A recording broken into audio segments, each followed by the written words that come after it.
If you've never heard about Anchor, it's the easiest way to make a podcast, and I'll explain really quickly. My favorite part, it's free. There's actually creation tools that allow you to record and edit your podcast right from your phone or computer if you want. It will actually distribute your podcast so it can be heard on Spotify, Apple, and many more, and you can actually make money from it without any minimum numbers of listeners, and it's everything that you need to actually make a podcast in one place. So do this, download the free Anchor app or go to anchor.fm to get started.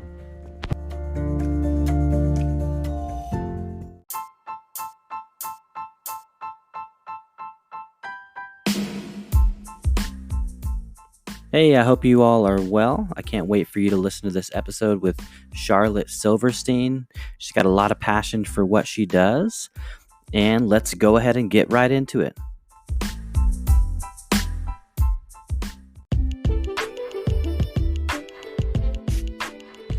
Hello, everyone, and welcome to the Blaze Your Own Trail podcast. I'm your host, Jordan Mendoza, and I've got a very special guest with me today. Her name is Charlotte Silverstein.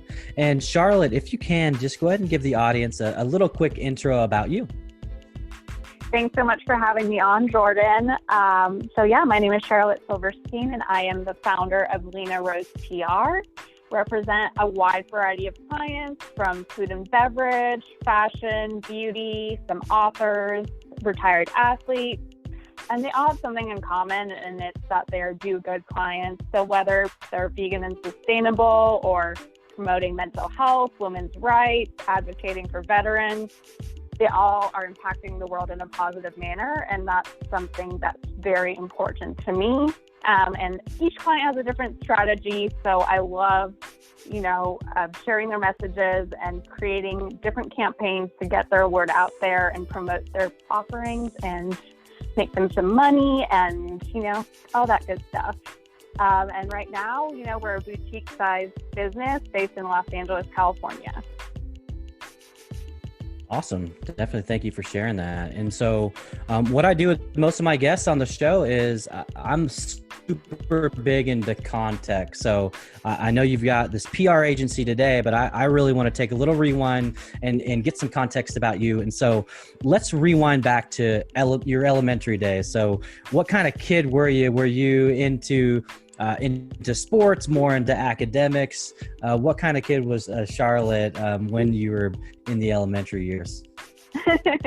Well, I actually have an interesting upbringing. So my mom is from France, the Champagne region, and my dad is from Ohio. So it was really important to them that I got kind of a well-rounded education in the French school system as well as the American school system. So I attended a school called Lycée Français, La Pérouse, which was a French-American school. So a lot of my education was in French and in English. And during that time, I spent a lot of days at the ballet studio. So I was a little girl that did ballet every single day, pretty much. Was a little bit into sports, not great at it. My dad always makes fun of me to this day that he had me on the soccer field, but all that I did was talk to the girls in the back and not pay attention. So I had a pretty rigorous ballet schedule that I followed. They tried to get me into other sports, but up until high school, I did ballet pretty much every single day, and that was my life. Kind of took over.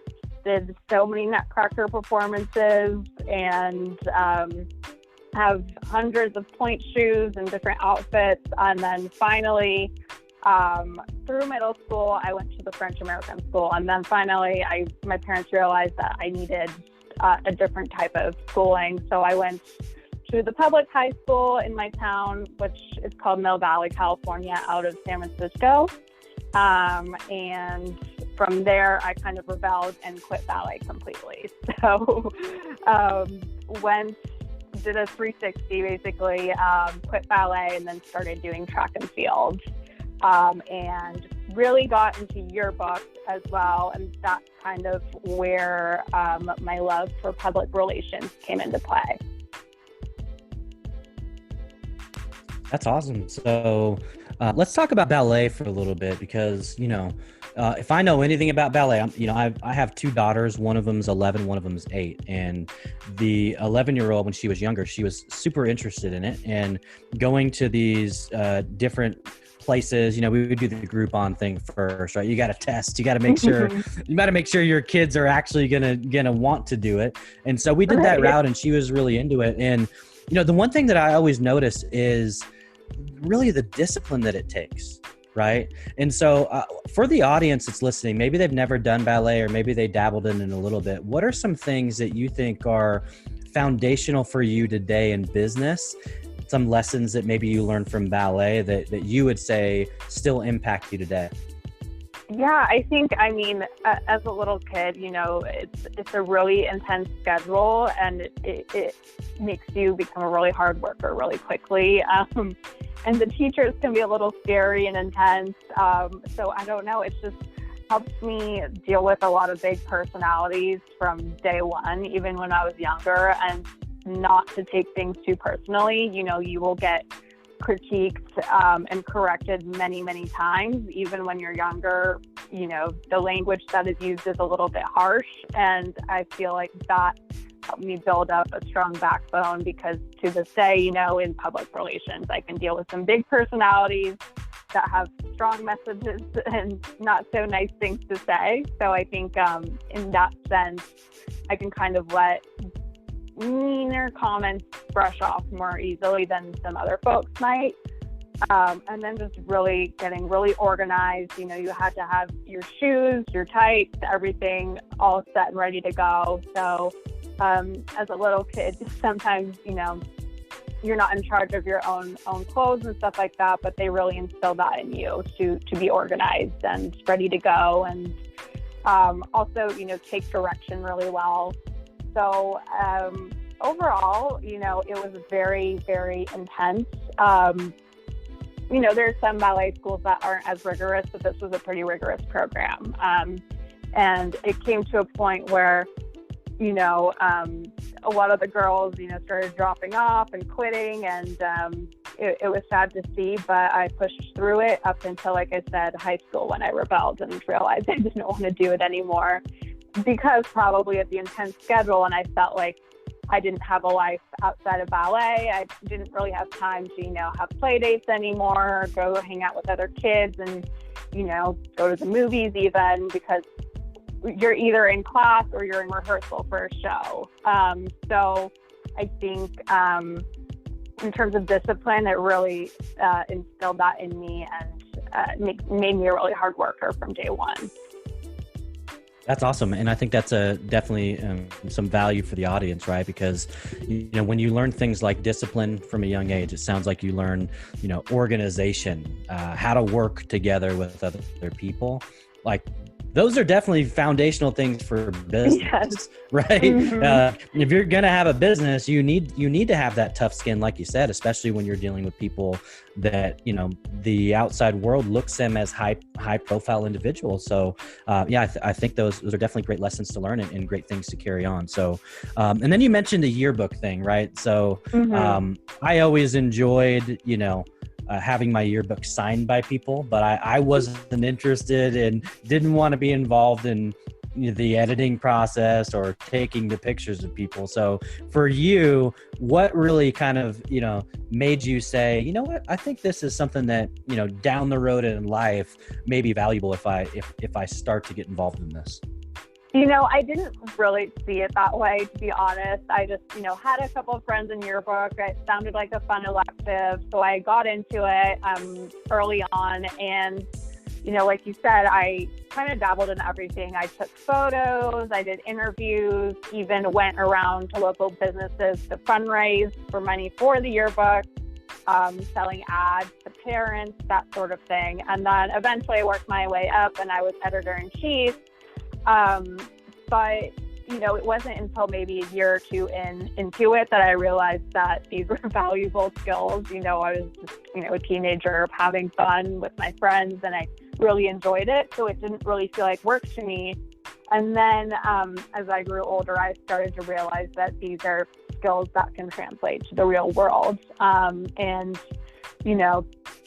learned a variety of different things and got to communicate with so many different groups across campus. I think, and you have to adapt, if you're talking to a teacher versus a student versus an athlete versus, the principal, you kind of have to change your messaging approach for what you're looking out of the interview, or whether you're trying to raise money or, promote a fun event to showcase the student body and the whole school year in the yearbook. So I didn't realize, like I said, until a little bit later on, that these are skills that I could then apply to public relations, because, I'm dealing with so many different things on a day-to-day basis, whether it's setting up photo shoots for clients, trying to secure interviews, helping them, organize their digital content, putting together copy for press releases, or, crisis communication.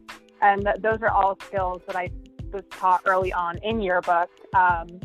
And I actually didn't know what public relations was until I spoke to a college advisor at my high school that, I was talking to her about what I enjoyed. And she's the one that kind of said, you should look into public relations, because this is exactly, what we're talking about here. So if it wasn't for her, I don't think I would have even known this was a real profession. That's awesome. And it's so funny. I think that a lot about, those serendipitous moments and those, conversations that are kind of like a pivotal moment for us, we could have went left or we could have went right, but just because of this one conversation that gave us this epiphany, we decided to go right. Because like you said, if you wouldn't have had that conversation, like, who knows what you'd be up to right now. So, exactly. All right. So you really figured that out in college, had your advisor, talk to you about that. So what was your first role in the world of PR, right? Because I'm assuming you just didn't finish and then say, oh, like, I think I want to start my own agency, right? So what was like that first, outside of college, that first, dip of your toe in the water, if you will? Mm-hmm. So I was, lucky enough to go to Chapman University, which is in Orange County, right outside of LA, and the network there is incredible. So, I was connected to some incredible internship opportunities, most of them in Los Angeles. And then one of the firms I was interning at for my senior year actually ended up hiring me right out of college. So my first role was assistant in the talent department. So I assisted a talent publicist, represented a variety of A-list actors and actresses that have film and television shows, so putting together their press tours, promoting their projects, setting up interviews and photo shoots, booking hair and makeup, booking their travel. It kind of was a glorified personal assistant role. So didn't do a ton of actual pitching and securing the interviews, but did kind of the behind the scenes scheduling, connecting the interviews, which means, talent isn't supposed to call the podcast directly. So you would connect the phone call, be the mediator in the middle, stay on top of the time. Just so many different little roles. And, it was a 24-hour day job. You had to be available at all times. And that definitely took a toll on my mental health, if I'm being completely honest. After a while, it was frustrating, arguing with someone that it was upset because they didn't get the window seat versus an aisle seat on an airplane. I was like, what am I getting myself into? This is not what I thought it was going to be. But because I was working at a boutique firm, there were so many different departments. I kind of jumped in and helped on fashion accounts as well, and tech accounts, and realized that I was kind of more interested in that. And then I worked my way up and got promoted to publicist eventually, still working in the talent department, but helping out in other areas when I could. So definitely focused on talent, but realized my passion was kind of all over the place, if that makes sense. Yeah, no, it makes a whole lot of sense. And I think that, that time doing all of the lower level work, right? Because that's what it is. Mm-hmm. You're doing the work Yep. that they don't want to do. But I can tell you probably grew a lot then, right? And again, like I did. This is where that ballet training probably came back into motion, right? Like you were like, okay, like I know I can be disciplined, so let me be disciplined here. You know, I remember when someone talked to me this way in ballet, and right, like if you look back to it, those foundational times probably helped you in the beginning of your PR career. That at one point, whenever you decided to launch your business, you're like I can do this, you know? Exactly. Yeah. I mean, definitely so many big personalities in the entertainment industry in general. So I think that training absolutely came into play, and building a strong backbone. Of course, there were instances where I totally broke down and, had no backbone, but I think overall, I should give myself a pat on the back because I did stay strong for a really long time, and definitely put up with a lot of stuff and got through it and learned a lot. And when you're in it at the time, you don't think about, oh wow, I'm actually learning a lot. You're more caught up in the fact that you're overwhelmed and there's a lot going on. But now looking back at it, like you said, it was an incredible learning opportunity, and I would have never been able to learn all these little skills and learn what really goes on and goes into PR without doing all of that. So I think it's really important, and I'm glad I didn't, skip a step. I'm glad I went through it. Absolutely. And so when you think about networking, right, I know that PR, and really we could just give it a blanket and say every business networking is foundational, but I know for like talent in PR, it has got to be a big part of what you do. So for the audience, can you share a little bit, about, how you first started to learn how to network? And, I'm sure it's evolved over the years as you've been starting to, cultivate relationships with people and people get to know you and your brand. But can you give the audience just some context into how networking has helped your business evolve? Absolutely. I mean, it plays a huge role. I think your network is everything. And, at the beginning, I was lucky enough to have colleagues and my boss take me to different events and red carpets and, launch parties. And they just kind of threw me out there and said, go put yourself out there. And they also, took me under their wing and introduced me to a bunch of people. And I kind of grew my network from there. And our company really encouraged us to schedule those lunches, dinners, and drinks. And they were nice enough to pay for those drinks because they knew it was, building our network. So I really took advantage of that and, wasn't afraid to ask anyone to get a drink and, spend, maybe half an hour to an hour with me learning about each other. And then, I still do that to this day. I think it's really important. And even just hopping on the phone and, checking in with someone and seeing how they're doing. But from the beginning, I think I was definitely really lucky to have that network not handed to me, but definitely I had a pretty easy access to the network that I have now because of some very nice people that were, nice enough to give me those introductions. And then it was up to me, of course, though, to maintain those relationships and keep that up. And then, to this day, those contacts are still really important to me. And for example, if I'm reaching out to a food writer, and I really want to talk about, a fashion story, but I don't have that fashion contact, I'll reach out to that writer and say, hey, do you have a colleague or a friend that's writing a piece in fashion? And now because we have that relationship, they introduce me to the right person. So relationships go a long way, as you know. Absolutely. Yeah. And I think when you look at it from, the point of building sustainable relationships versus transactional, Right. What can you get me today and then I'm gone versus like, I want this to be for the long term. I want, and like you said, like you have relationships that now are still there and are still providing you with value, and you're able to add value back to them, right?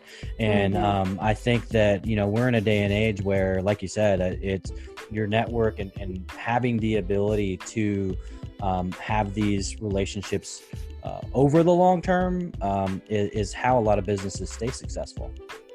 Yes, absolutely. And it's important too, because, especially, I know in a lot of industries, but in media, writers are jumping all over the place, shifting outlets, changing beats. And so it's so important to, kind of be top of mind for them. When they make those changes, they send out a blast and say, hey, I'm now writing for this outlet.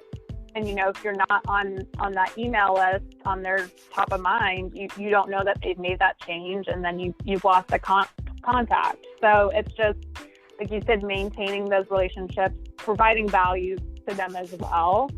And, sometimes it's doing favors, and I'm always happy to do favors because I know they'll be there for me when I need something. And, really, really doing your research and, staying on top of what they're writing. It takes a lot of work, and networking and maintaining those relationships, but really, going that extra mile, doing that deep dive, like we were talking about, on their LinkedIn pages, and maybe learning fun facts about them and getting creative with your pitch angles because you saw that they tweeted an interesting article. Just creativity and relationships go a long way, just maintaining all that. Awesome. And so now you've got a team, right? So you have people that count on you, whether they're contract employees, and we'll get into that here in a second, or they're actual employees of yours. So how would you say your business has changed from you being a solopreneur, right, when you first launched, versus actually now having a team that counts on you?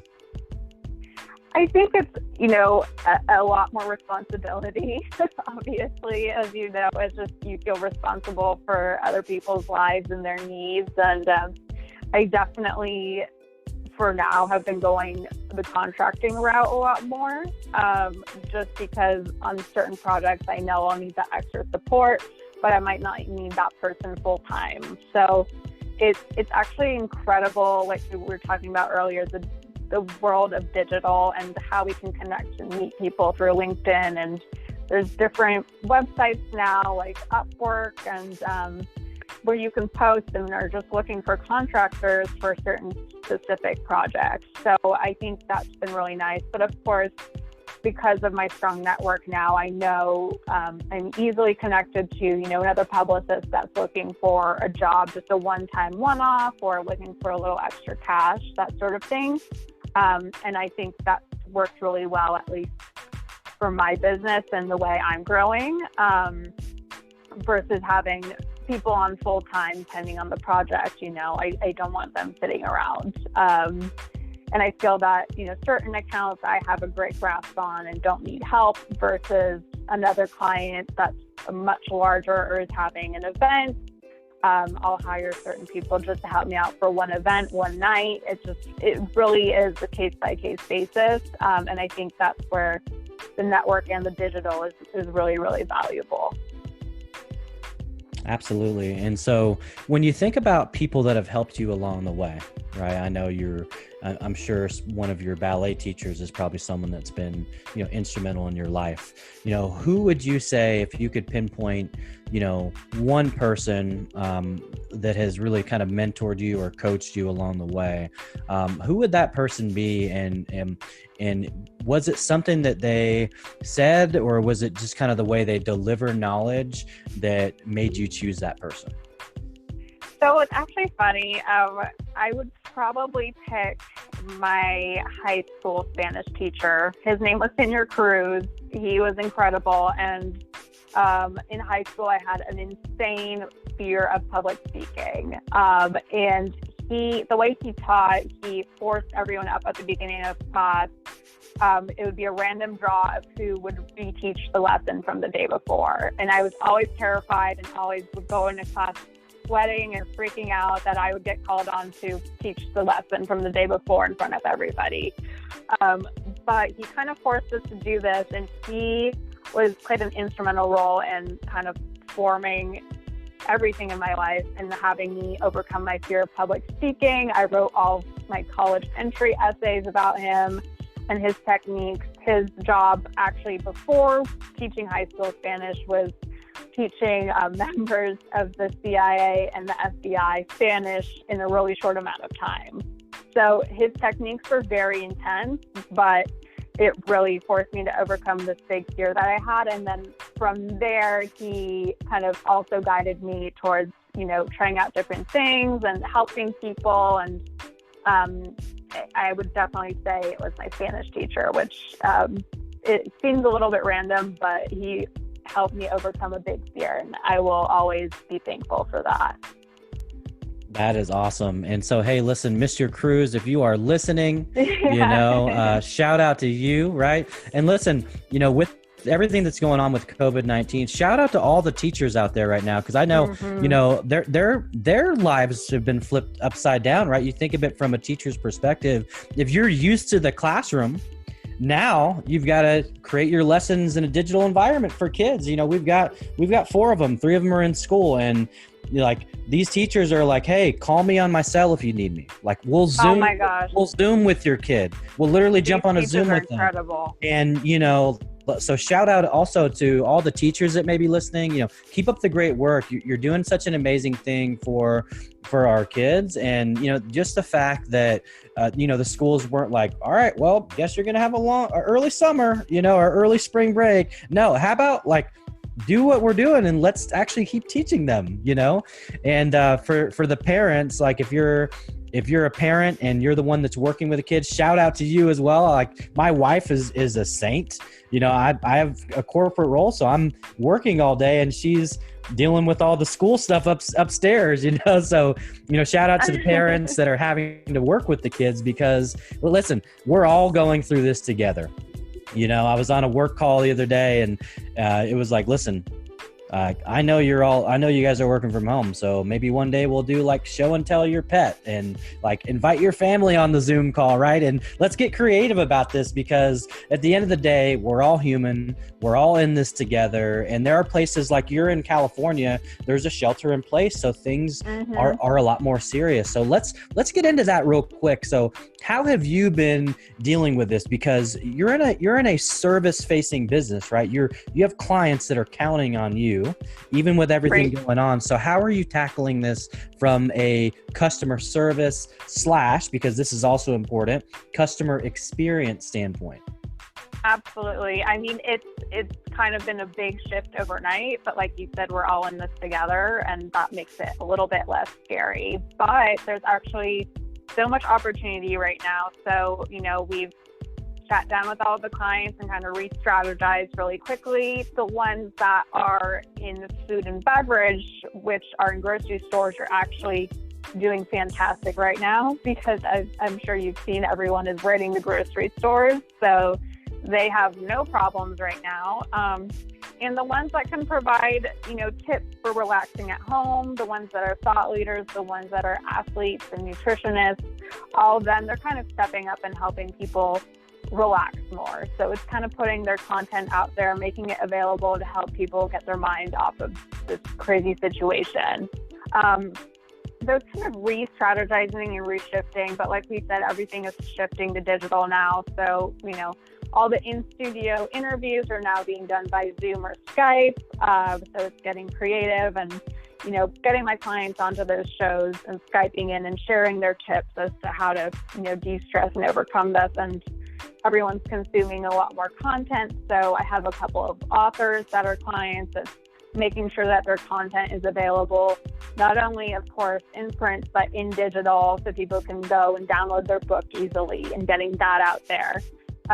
So it's actually been pretty fantastic. And like I said too earlier, the media is still working really hard, and they're looking for content that's going to help people, bring them joy. So of course there are the ones that are bringing us the COVID-19 news, but they're trying to fill and kind of declutter that space and bring us content that can bring us joy and that's educational and can kind of keep us mentally sane during this time. So in terms of clients changing strategies. A couple of them had events coming up that they've decided to postpone or make virtual.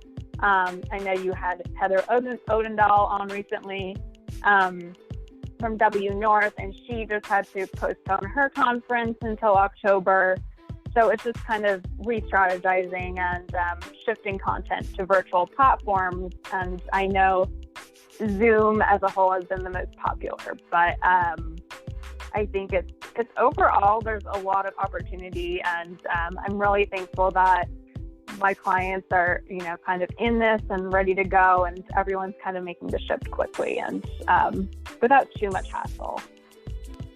That's awesome. Yeah. And I'm looking at this like it's a digital gold mine, right? If you create content in a digital environment, like start making more. Right? Because you have a massive opportunity because people are consuming more and more content every single day. So if you're adding value through your content, like I look at it like this, and I'm not an author, but if I were an author, what I would do is I would go on Instagram Live and literally start reading people some of my book. Like, hey, this is the value you're going to get out of this book. Let's do a 5-minute reading with Jordan. And let me tell you all about whatever book that I'm, like get creative with it. Have some fun with it. If you're an athlete, like go live with your fans and have one-on-one free throws with your socks. Like, have some fun, like get creative and double down on your content right now. Exactly. And creative is the key here because there's a lot of content. So it's how do you get your content to stand out, and anything that's extra creative or kind of serving people in a positive manner, because it can get really cluttered out there. So, if you're having an event, make sure you're still having the audience engage with you. Not just turning on the event and then the person in their living room is going off to cook and isn't paying attention. So it's getting people to engage with your content, as well as being creative. So it really needs to be engaging and having people participate. With the live workout videos, for example, you can have people join in, especially on Instagram. There's just an easy tool, request to join, have people join in and do the workout from the home with you so everyone can see. You're doing an online panel, have people, constantly engaging, typing questions, sharing their journal entries. It's just, it goes a lot further than just throwing content out there and not having people engage. That's exactly it. Yeah. And I've been seeing more and more, like live Q&As, get to know the audience, let them ask you questions, and if you have a text platform, what a beautiful opportunity for that to gain, to gain subscribers to that, right? Because they can text in a question, then you can literally answer it and they're sitting on their couch, answering these questions and they feel like they're more involved, right? So yeah, I think it's all about, what can we come up with, like you said, to separate ourselves from everybody else, but also like you got to show up more, start showing up more. If it's important to you, budget the time to do it, steal that 30 minutes out of your day to invest in your audience, right? Because that's really what it's all about, is it's being visible and sharing value with people, especially during these unprecedented times where if they just flip on the news, there's probably not a lot of good things that they're going to hear. Exactly. Right. Yep. So if we can start, shifting to some positivity or maybe something that's entertaining, right? That's the type of content, like you said, that's gonna not only perform, but it's gonna give people deeper context about you as a human. Yep, and it provides reprieve, and people always remember, during times where they were struggling or they were stressed, they'll always remember, the products, the services, or the people that help them through it. So it's really, providing consistent content and good content, engaging and creative content. So, it might be a little bit of extra work on your end, but it's totally worth it. And you can get a lot of new customers and engagement out of it. Absolutely. So what would you say, if you kind of looked at it percentage wise, of your clients are planning on doing some type of like virtual summit or conference or event with the current landscape? A lot of them are still reevaluating their options just because it's still a little bit early, but most of them are, pretty ready to go ahead with it. I think people are still waiting to see a little bit exactly how long it's going to take.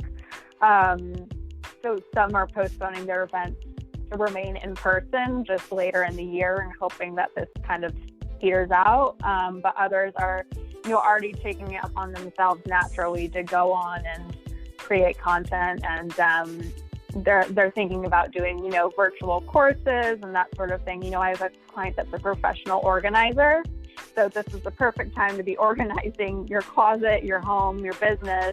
So she's launched some online courses that are doing extremely well right now, because people have more time on their hands to kind of be at home, and they know they need to set up that home office space and get decluttered and kind of create a zen productive area. So it's really, finding that point in your business and whatever service you provide and see, how can I help people through this time, but while making it fun and providing reprieve. So it's really a case-by-case basis, but all of the clients know that they need to capitalize on the digital, and all of them are already pretty good on digital, but some of them are going to be stepping it up a lot more. That's awesome. Yeah. And that's awesome to definitely hear, right? That they are, you got to take action in some way, shape or form, right? Whether that's postponing or going to the virtual end. And, I have 2 speaking engagements lined up, one April 25th, where like that one's probably going to be postponed. And so, yeah, I'm talking to that organizer to see, do we want to do something digital? And then there's another one, May 16th, that I'm going to be speaking at, and who knows about that one, right? So I think right? It's just about keeping the options open. Like for me, I'm super comfortable doing it digitally, or like obviously in person's definitely better. There's just something about being with people, and there's nothing that can replace the human touch, in my opinion.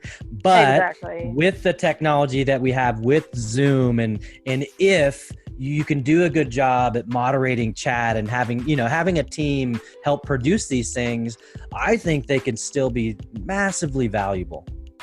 Exactly. And, as mentioned, I think it's, providing value and having people engaged. So like you said, having them text in their questions, not just pressing play and kind of having you in the background. So making sure that if your event or, Q&A is having to go virtual, making it engaging, and providing content that's relevant to what we're going through, but really making it fun. And, we're all in it together. This is not just a one-off, one conference has to go virtual. It's, everyone's having to do it. So kind of also paying attention to what others are doing and seeing what's working and what's not. But everyone's kind of coming together and, rescheduling things, postponing or finding other ways. But, it's been really wonderful to see how quickly everyone's been able to move and make this happen. So I feel really good about it. We don't know how long this is going to last. So if this is the new norm, we have to make the most out of it. And there's a lot of opportunity. That's exactly it. And so have you done any, and again, I don't know exactly how your business operates. I don't know how many of your clients, know each other or anything like that. Cause I was just curious, have you done any, client group Zoom calls, getting multiple clients together, if that's something that you would ever do with your clients? Yeah, no, we haven't done that yet. I sent out an email kind of recapping, the situation, the state of the world. And, I kind of recapped my conversations with media, and then from there did individual conversations of how we were going to change strategies. But I think, a client Zoom call doesn't hurt either. But yeah, for now, just because everyone's schedules are so crazy and trying to figure things out, I just did kind of an email and then reevaluated with everyone individually based off of their schedules. That's awesome. Yeah, it is a very fluid situation. So, I think now more than ever, you just have to be ready to shift and pivot and, and to make adjustments really literally in real time. you know? Exactly. But, luckily, team calls over Zoom. I know a lot of teams are doing team happy hours, team game nights, that sort of thing, over Zoom, or there's an app called House Party where you can, play games and talk to your friends on that as well. So it's just, I think a lot of businesses and teams are shifting to that. And it's so important to still, maintain contact, and even just seeing someone's face really helps. So even if it's not in person, maintaining morale with teams that way, making things a little bit fun, or, telling everyone to join in on one live workout a week together, that sort of thing keeps the morale up. Yeah. And I even think about it just from the family standpoint, right? Like I have family still, 4 brothers in Oregon, right? So we can all jump on a Zoom call with our families and actually meet, right? And because Right now I can tell you, I'm probably not getting out of a plane to go out there, although it's cheap. I don't think I want to mitigate that risk of traveling all the way across the country, but this is the next best thing, right? Exactly. I think we are so blessed that we have this technology, even just a few years back, this would have been a little bit different. So technology and where it is today, and they're constantly, coming out with new apps and new add-ons. And I think we're really lucky, because who knows how this would have been if this was even just a couple of years ago, being able to communicate with, family across the country. And I have family in France. So all the technology is really essential. That is awesome. And so let's talk goals a little bit, right? So how long has your company been established? It's been about 3 years now, which is crazy to think about. I feel like time has flown by. Okay. So congratulations on 3 years, right? A lot of businesses don't even make it to the first anniversary. So congratulations. Yeah. You're obviously doing something right. Okay. So what are some goals that you have for yourself? And I don't know if you do, quarterly or yearly or, every 5 years, but what are some things that are, top of mind for you of, what you want to see growth wise over the next, year to 2 years? Yeah. So, my goal is not to become, a massive agency. I really want to keep it boutique sized. I think it works great for me that way, and the types of clients that I'm taking on. I think it's just, my goals are to keep bringing on clients that I'm passionate about and keep growing without overdoing it, and maintaining that important work-life balance. So I think it's very easy to get caught up, especially in PR, which is a 24-hour day job, get caught up in only working or, completely shutting down. So I just really want to keep representing people that I'm passionate about. Like I said at the beginning, it's not one type of client. As long as they're doing good and impacting the world in a positive manner, then I'm all for representing them. Because, as a publicist, you are creating news. You're putting new products out there. You're telling people what they should be reading, what workouts they should be doing, et cetera, based on the clients that you have. And so I just feel ethically on my end, if I'm not passionate about a person or a business that I'm promoting, then I don't feel like I'm doing the world a good service. So, I really want to just keep my moral compass straight, and I don't take someone on just for the money. It has to be someone that I'm passionate about, and I just want to keep that in mind and keep moving forward. And so far, growing steadily, and it's been going really well, and I'm really lucky. That's awesome. And I think you said a couple different times 2 very important words, and this I want to highlight this for the audience. So you said passion and values. Right. Mm-hmm. When you can do, for one, something you're passionate about, you're not ever working. Now, are you going to be working? Yes, but it doesn't feel like work because you love it. And when things align with your values, you're going to put your best foot forward every time. So I think the reason why your business has hit its 3rd anniversary are fundamentally around passion and value. And that's why your business is also going to be sustainable, for years to come. So congrats on that. Congrats on, Thank you so much. The accomplishments, because, you're doing really great things. And I appreciate you, sending me some of your clients, trusting me with them, having them on the show as well. That definitely means a lot to me. And so for people that are listening that say, you know what, I really admire Charlotte and what she's doing, and the fact that she has a passion and value-based business. And you know what, I'm thinking about writing a book, or I'm thinking about going into acting, or, going into starting my own business. And I want her to really help me get my feet wet and get off the ground. So where are the best places to find you, whether that's your website, where are also the best social links so that people can, learn a little bit more about you and kind of see what you're all about? Yeah, thank you so much. The best way to find me is LenaRosePR.com. There's a contact box there, and there's also my email address, which is just Charlotte@LenaRosePR.com. And then you can follow us on Instagram at LenaRosePR. And then my personal Instagram is at Charlotte Silverstein. I don't post about work as much on there, but, if you want to shoot me a DM, I'm always happy to talk that way. But I would love to, speak with anyone listening who needs kind of help getting off the ground, or wants, even in the current climate, to tweak their messaging or needs a strategy overhaul to kind of get into the digital space. I'm so happy to help.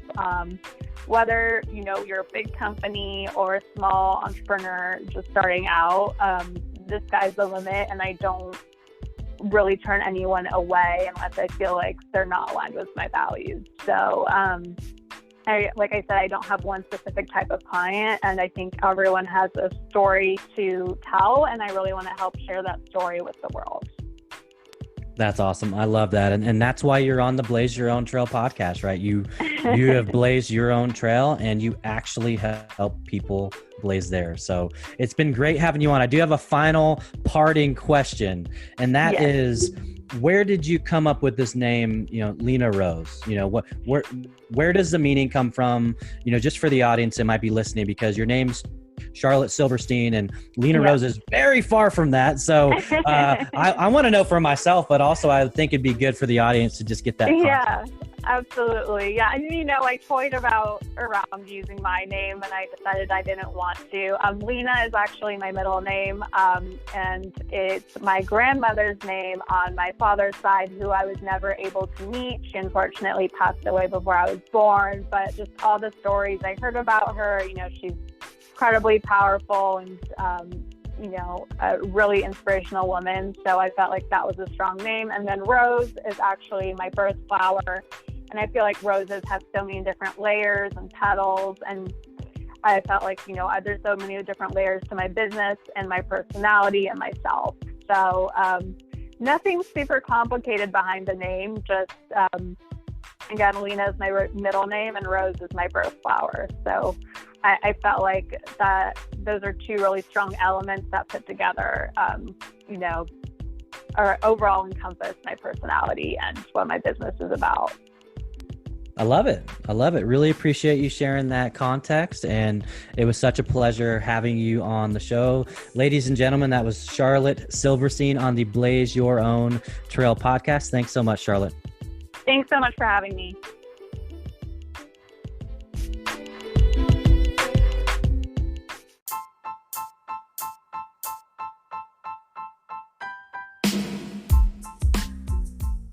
Hey everyone, thanks so much for listening to that episode with Charlotte Silverstein.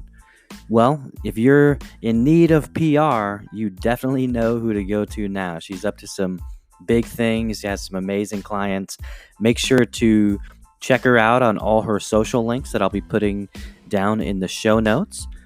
And as always, if you haven't subscribed yet, make sure you subscribe to the show and tell all your friends about it. Our goal is to reach and impact as many people with valuable stories and context of how people have survived and thrived on their journey. So thanks so much for listening, and I can't wait to share the next episode with you all soon.